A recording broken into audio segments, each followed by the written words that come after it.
faith in Allah subhanahu wa ta'ala, and that they do not become deceived by the majority of the opposers. We do not become deceived by those who oppose them from the majority.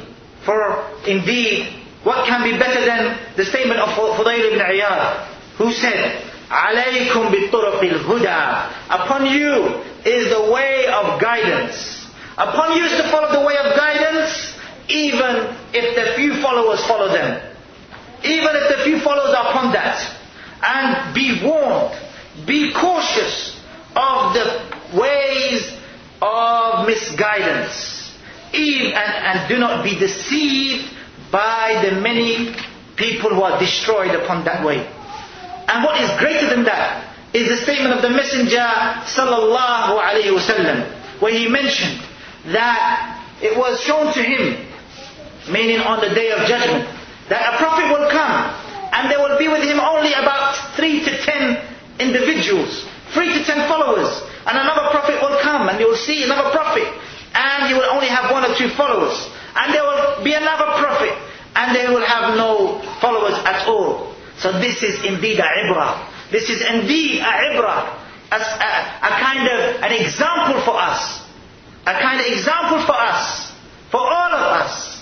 And some of the brothers who are, those who we know to be trustworthy, they have told me, and they have mentioned to me, that when Shaykh Wasiullah, he came to Birmingham, and he said some words, that which lam yatafattan laha, that which he himself maybe did not, was not aware of these words, or did not make himself aware of these particular words that he said. And he mentioned some statements which we have heard. And due to these words that were said, that were not, that were not looked upon carefully, then we heard that because of that, some 50 brothers also had left the Maktbah as-Salafiyyah, and they had left them. So we say to them that even if you are only 15 brothers, then know, so long as you are upon the sunnah of the Messenger ﷺ, then know that that is the way. That is the way. So long as you are upon the way of the sunnah of the Nabi ﷺ, then you should not be deceived with that. Then the Shaykh hafidhahullaah, he continued, and he said,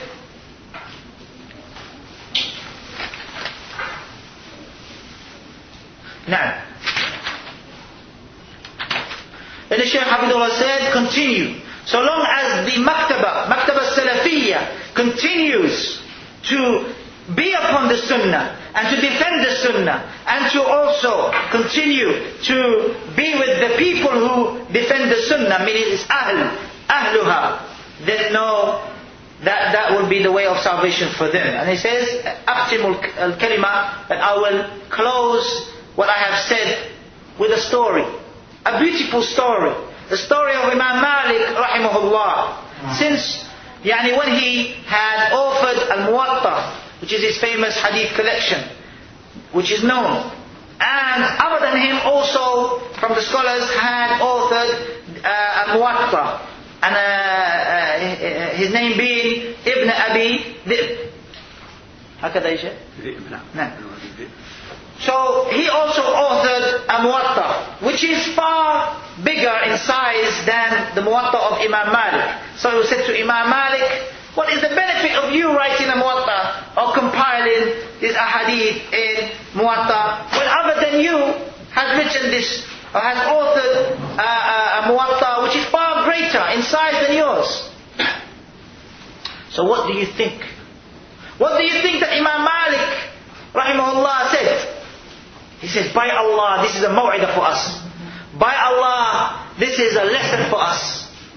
A lesson to be learned from. And that is, he said, that which calls the people to truth, then it will stay. That sorry, let me rephrase that. ما كان, because I read the phrase before it. ما كان لله بقي or بقى. Whatever is for Allah, it will stay.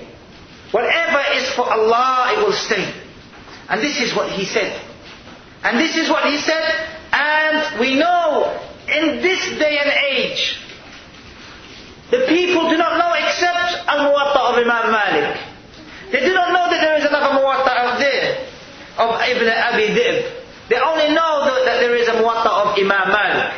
So that which is for Allah's sake, upon sincerity, then that is the thing that will stay. And that was the thing that will continue. And the Shaykh said, this is a tahrir liman kana yad'u lil-haq. This is a kind of example and something for them to reflect upon, for those who call to truth. Those who call to the truth, then it is an ibrah for them and a lesson for them. Walillahi alhamd. We ask Allah subhanahu wa ta'ala to reward the Shaykh, jazakallahu khairan, for his time and his patience and for his organization. We ask Allah subhanahu wa ta'ala to forgive us and the Shaykh. Make dua for the Shaykh. And now, alhamdulillah, since our brother has arrived, then inshallah, now, حضر, جزاكم الله خيرا, أخ أبو حكيم متى إذا حضر الماء حصل التيمم. وهنا بارك الله فيكم أنبه إلى أن قولي بعضهم في الجامعة الإسلامية لا يجوز أن يفهم منه مسؤولية الجامع عن هؤلاء، بل هذه تصرفات من أنفسهم، والجامعة ليست مسؤولة عن تصرفات الأفراد ولا الجماعات من طلابها. فافهموا هذا، بارك الله فيكم. بسم الله والحمد لله والصلاة والسلام على رسول الله. أما بعد,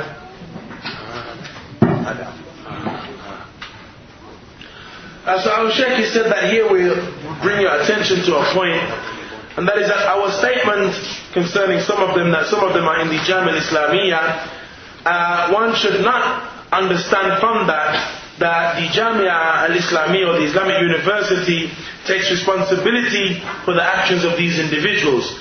Rather, the university does not take responsibility for the actions of individuals and does not take responsibility for the individual doings of students. This is not something that the university takes responsibility for.